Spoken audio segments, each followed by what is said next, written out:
Hi there, I'm Zara Peskett and I am a secondary school teacher at a large comprehensive in Milton Keynes called Shenley Brookend School that is also more widely part of the Five Dimensions Trust.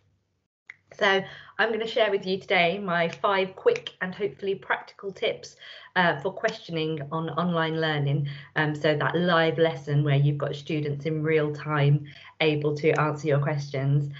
So my first questioning top tip is to plan by question.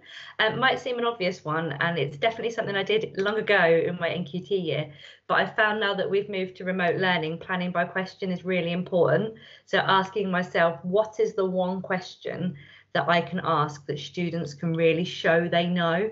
I found that I'm asking a lot more questions in live lessons to try and encourage engagement and to constantly assess in real time where students are. So having that list of questions before a lesson has been really helpful. The questions that I'd like answers to, ensuring that they are a range of questions, and even thinking about which students I would like to answer which questions based on my previous assessment and planning.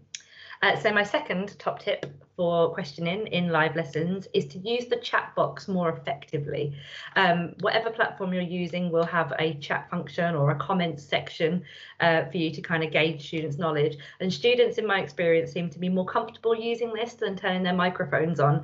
It seems as quite a space, safe space. And I've even had students who wouldn't normally contribute that much in lessons being able to really take kind of ownership of that chat box. However, I've found the chat box that there is the fastest finger first phenomenon. So you ask a question and the quickest student to type gives an answer, and then everybody else kind of sits back and thinks, oh, well, she's got her answer now. Or they type the same thing as the previous person. So I've been using a command word for my chat box.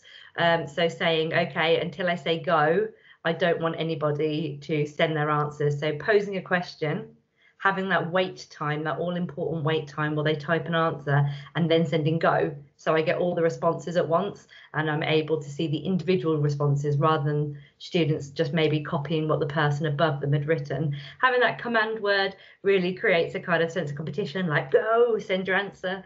But it also allows our students who are maybe less digitally literate to have that wait time where they're typing, where they're not always the last to answer. So everybody gets that same input. So my third tip is based around oracy. Now, as a secondary school teacher, I've found that quite a lot of students are quite shy about having their microphones on. So I've been making sure I have starter activities that really encourage students to turn their mics on, engage. So that might be a really silly discussion topic around kind of which Disney character would you be if you were in this story, but something to try and get them to get their microphones on and talking, because once they've unmiked for the first time, they're more comfortable doing so throughout the lesson.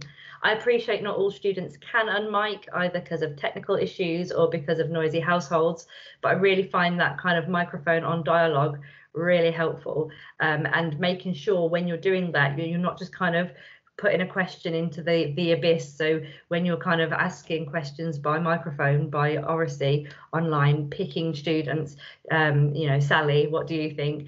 Jonathan, what would you say? Nadim, how could you add to that?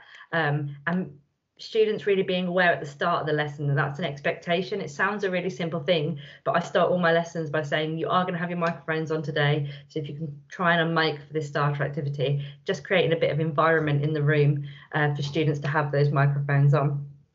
So my fourth top tip is a bit of an old one, but is very relevant to online lessons. So really thinking about the level of questioning. I kind of found myself reflecting 2 or 3 weeks into this online process where we were delivering live lessons and realizing a lot of my questions were quite low order, kind of knowledge-based questions.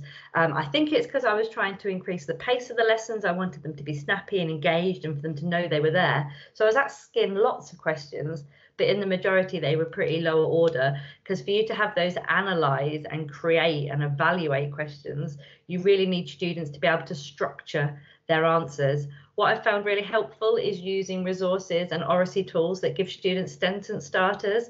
So if I'm going to be having a questioning session, having on the screen a couple of things like "I agree with this because," or something I can add that I know about this is, just so when you're asking students what they think, they've got that sentence starter to break that silence, to start talking, and just offering them some scaffolding, really.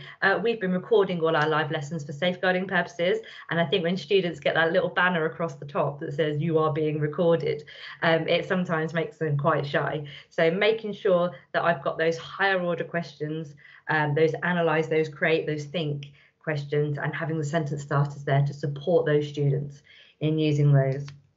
My fifth one has actually become my most used questioning technique over the last couple of weeks and a little while, and it's about, now that students are growing in confidence in online learning, about what we call bouncing questions. So asking a student something and saying, "Tom, tell me what you think about Marxism." I'm a sociology teacher. "Tom, tell me what you think about Marxism. And Sally, while you're listening to him, I want you to think about what the thing is that you agree with most about what he's saying. And then when Sally's talking, saying, Nadim, can you please add in what you're going to say is a really important key term that Sally has used?" And then the students have got the think time, because while Sally's talking, Nadim's thinking. But it also means that they're bouncing the questions between each other, so asking them if they agree with what's being said, and really trying to replicate that in-class dialogue, really. I hope those 5 tips are helpful. Thank you.